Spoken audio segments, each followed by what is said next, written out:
बिस्मिल्लाहिर्रहमानिर्रहीम। मज़हर अमीन चक्कू का एडवांस फार्मिंग टेक्निक की तरफों तमाम दोस्तों को अस्सलाम वालेकुम।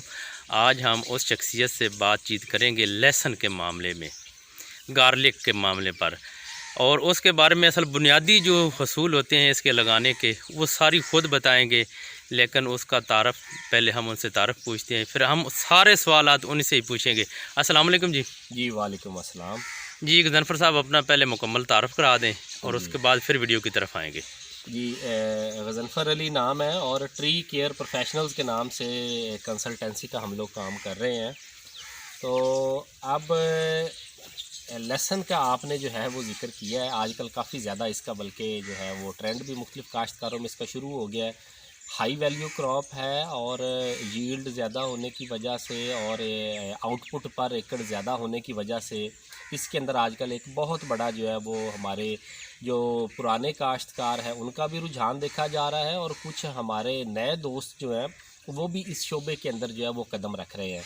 जी वो तो इसलिए है ना कि ये रवायती फसलें जो जनरल फसलें आम पहले काश्त हो रही हैं ना, काटन, धान, गंदम और मक्की, इससे तो ज़्यादा कहीं ये मुनाफा बख्श फसल है गार्लिक की।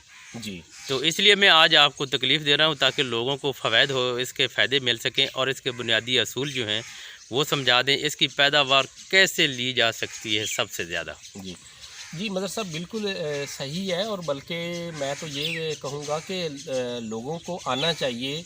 ये जो हमारा इंपोर्ट काफ़ी ज़्यादा इसकी जो है वो दूसरे ममालिक से हो रही है, जिनमें बिलखुसूस चाइना का एक बहुत बड़ा जो है वो इसमें शामिल है हमारा जो है।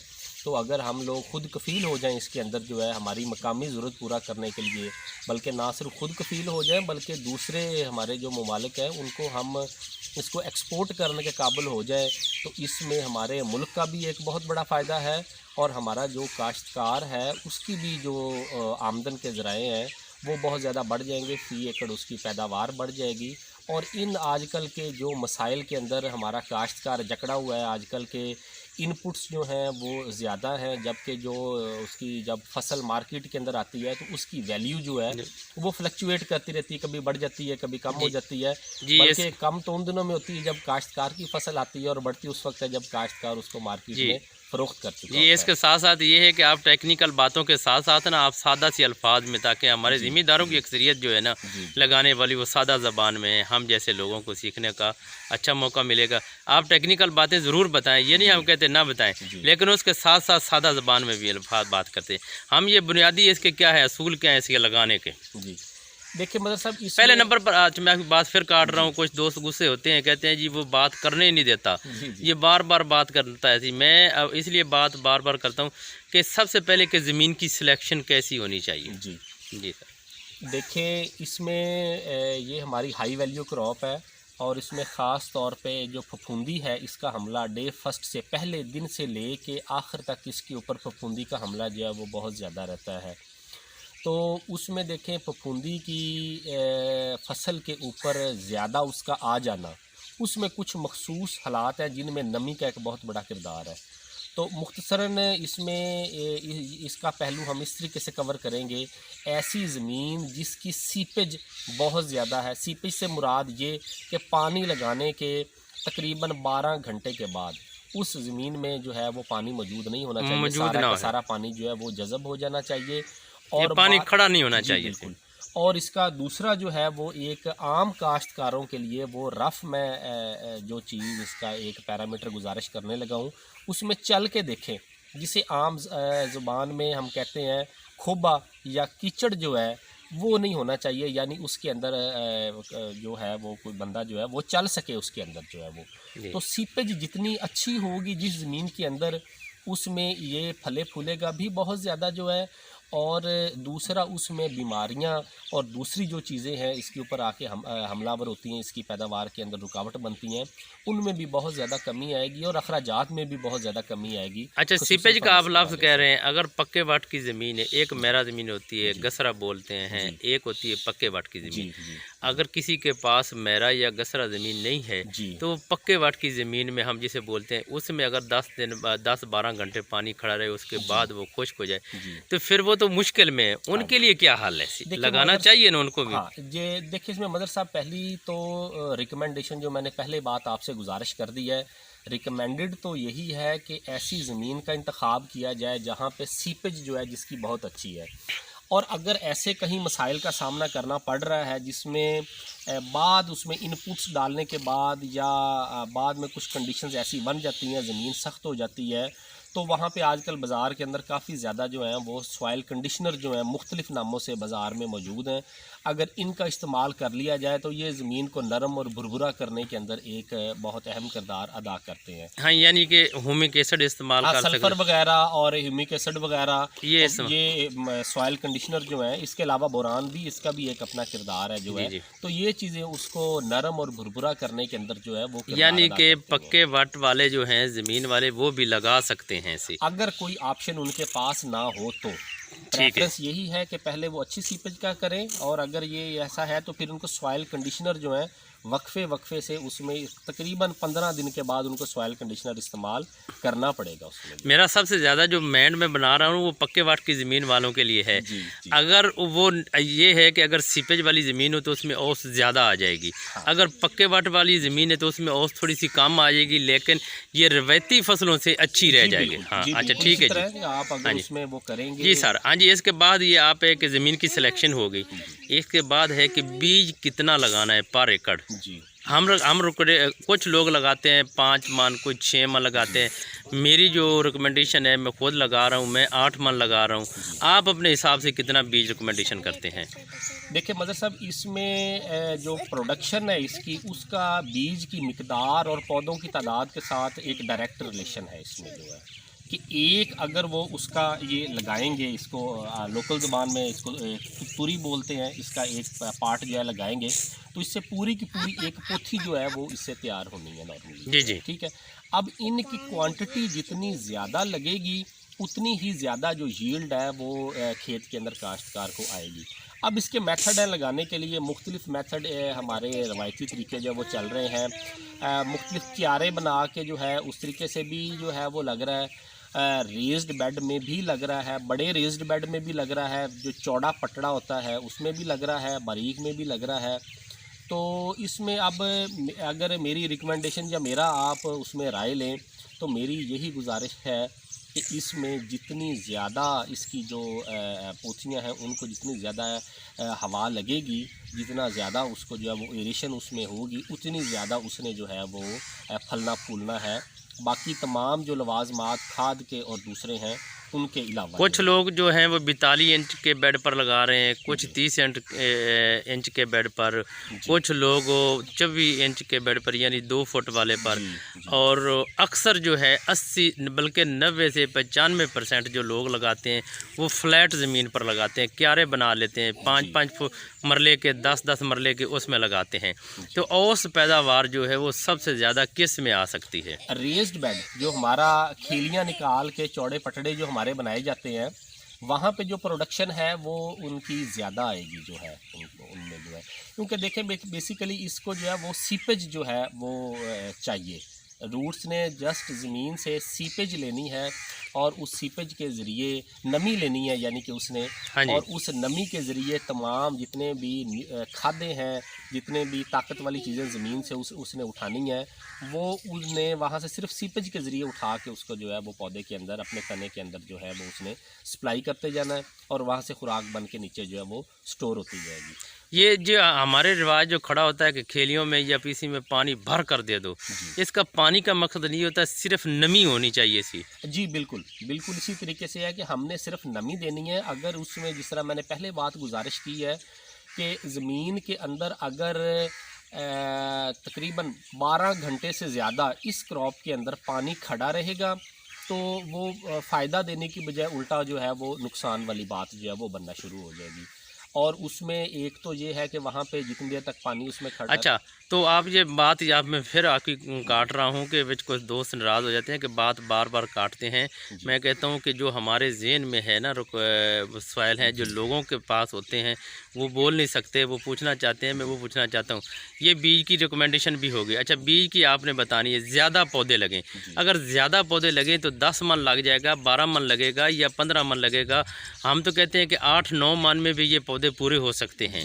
तो आपके हिसाब से कितने एक तो होना चाहिए बीज, और उसके अलावा अगर हमने उसकी बेस बनानी है, कोई ऐसा प्रोडक्ट है जिससे उसकी बेस अच्छी बन जाए ताकि हमारी पैदावार बढ़ सके? जी, ये देखिए मदर साहब, इसमें आपने 2 क्वेश्चन जो है वो किए हैं। पहला तो ये कि उसकी बीज की जो है वो मिकदार कितनी होनी चाहिए, उसकी क्वांटिटी कितनी है। ट्रेंड हमारा आपने बता दिया है कि 6 से 8 मन का हमारा ट्रेंड जो है वो चल रहा है।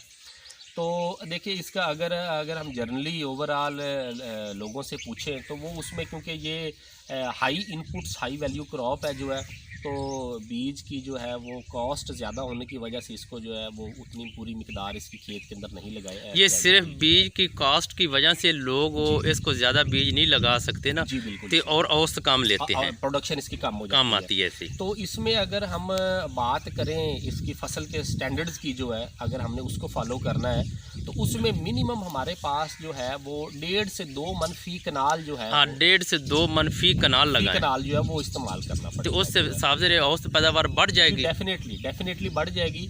अब उसमें ये मतलब सब हमारे पास फिर आगे 2 वैरायटीज़ आ जाती हैं। एक ये हमारे पास है जिसकी जो है वो जो ये देसी बोला जाता है जी, इसे। बिल्कुल। हाँ जी, जिसकी ये हमारे पास जो है ना, इसको हम लोकल ज़बान में तुरियां बोलते हैं। जी जी। इसके जो पोथी के जो पार्ट है, ये आप ये तो जीवन है, ये मोटी वाला था जी। बिल्कुल मैं वही कंपैरिजन वो बताने लगा हूँ आपको जो है कि अब देखें ये हमारे पास जो क्रॉप है इसका 8 मन, और एक हमारे पास सॉरी क्रॉप मैं कह रहा हूँ कि ये हमारे पास वैरायटी है, इसका 8 मन जो है।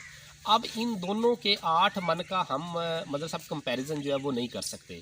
ये 8 मन के अंदर इसकी पौधों की तादाद या इनकी तुरियों की तादाद जो है वो ज़्यादा होगी, और इसके जो 8 मन होंगे उसके जो हमारे पास पौधे हैं उनकी तादाद जो है वो कम होगी जो है जी। इसलिए जीवन तो तकरीबन 25 मन तक कहते हैं कि पर एकड़ लगाएं। बिल्कुल इसी तरीके से, लेकिन मैंने ओवरऑल नॉर्मल इसका वो आपको बात गुजारिश कर दी है। अब इसका दूसरा मरहला जो है उसमें आप इसको नॉर्मली 5 इंच स्क्वायर इंच के फासले पे इसका जो है वो आना, यानी कि 5 इंच पौधे का पौधे से फासला, लाइन टू फासला जो है होना चाहिए। 5 स्क्वायर इंच हमारे पास जो है आना चाहिए। इससे जैसे ही ये हमारे पास फासला जो है वो कम होगा तो उससे भी प्रोडक्शन जो है वो कम हो जाएगी। अगर ज़्यादा करेंगे तो डेफिनेटली प्रोडक्शन फिर भी पौधों की तादाद कम होने की वजह से फिर भी प्रोडक्शन अच्छा कम होगी। तो की ये लोग चाहे फ्लैट ज़मीन पे लगाएं और या बेड पर लगाएं, वो उनकी मर्ज़ी है, वो अपने रकबे की साख देकर लगा सकते हैं। तो आपकी उनकी मर्ज़ी से ये बीज है जो वो कोशिश करें कि 5 बाई 5 पर उनका बीज लगना चाहिए।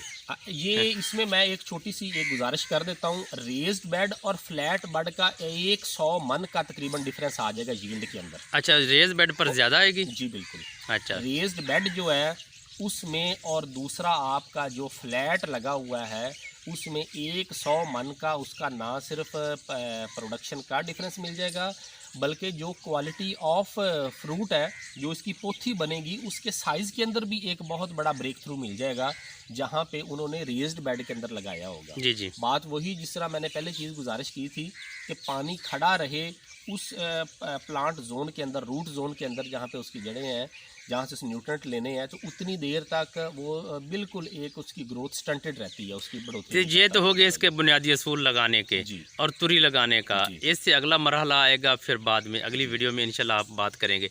और इनका जो बुनियादी असूल में कोई प्रोडक्ट है इस किस्म का जो हम इस्तेमाल करें जिससे हमें आगे फसल में 30, 40, 45 दिन में जाकर उसके सारे रिजल्ट मिले, असल बेस बन जाए हमारी। बेस बनाने का कोई आप बता दें। ये इसमें मतलब साहब एक टेक्निकल जो इशू आएगा खेत में, जिस तरह ही ये खेत के अंदर इसकी ये तुरियां जो हैं ये मुंतकिल की जाएंगी इसकी, उसमें इनकी अब नॉर्मल ग्रोथ का पहला सबसे जो है वो आएगा। कईयों की ग्रोथ तो बड़ी तेज़ी से पौधों की होनी शुरू हो जाएगी और कई पौधे ऐसे होंगे जिनकी ग्रोथ जो है वो रुक जाएगी, वो ऊंचे नीचे पौधे नज़र आएंगे, ग्रोथ ऊंची नीची होगी। कोई किसी का स्टेम बहुत ज़्यादा मोटा होगा, किसी का स्टेम बारीक होगा। डेफिनेटली जो जहाँ पे मोटी इसकी जो है वो पोर्शन लगे हैं इसके सीड के जो है वहाँ पे स्टेम थोड़ा बेहतर हो जाएगा, और जहाँ पे आप ये देखें कि ये बारीक जो है ये लगे हैं इनका स्टेम जो है वो बारीक हो जाएगा। तो ये बेस इसकी जो है ना वो है इसका बुनियादी, इसका स्टेम जिसने इससे निकलना है, इसने पौधे ने ग्रो करना है, ये इसकी बेस बनाएगा आने वाले दिनों के अंदर। अब होता क्या है, जैसे ही इसके सीड को ट्रांसप्लांट किया उसके अंदर सो किया जाता है ज़मीन के अंदर, तो इसकी बेस से जो है वो इसकी जड़ें जो हैं वो बनना शुरू होंगी। इन जड़ों ने जो है वो ज़मीन में जाके अपना जो है वो अपनी ग्रिप जो है वो पैदा करनी है। जड़ों ने अपनी स्ट्रक्चर जो है वो बनानी है। अब ये दो किस्म की इसकी जो है वो इसमें जो है वो ग्रोथ होगी। एक ज़ेरे ज़मीन इसकी बढ़ोतरी और एक ज़मीन से बाहर वाली बढ़ोतरी। पहले 10 दिन के अंदर जो है वो ज़ेरे ज़मीन बढ़ोतरी का अमल इसका ज़्यादा तेज़ होगा, यानी इसने अपना जो है वो जड़ें बनाने का जो अमल है वो ज़्यादा तेज़ी से करना है, और जो ऊपर से इसने अपना तना निकालने का प्रोसेस है वो स्लो रहेगा। और कम अज़ कम तकरीबन 20 से 25 दिन के बाद इसके नीचे वाली जो पोर्शन की ग्रोथ है, रूट्स की जो ग्रोथ है इसकी, वो कम हो जाएगी और ऊपर वाली ग्रोथ जो है इसकी वो ज़्यादा तेज़ी से जो है वो होनी शुरू हो जाएगी जो है। तो अब जिस तरह मैंने पहले बात गुजारिश की है, इनकी एबनॉर्मल ग्रोथ, इनके प्लांट्स की जो है यकसा बढ़ोतरी का ना होना, इनका पौधों का डेड होना शुरू हो जाना जो है, इसकी पूरी क्वांटिटी इसके अंदर या ग्रेडेड हमारे पास सीड नहीं होता जो है, तो इसमें ये मसाइल जो हैं ये बुनियादी इनका सामना करना पड़ता है।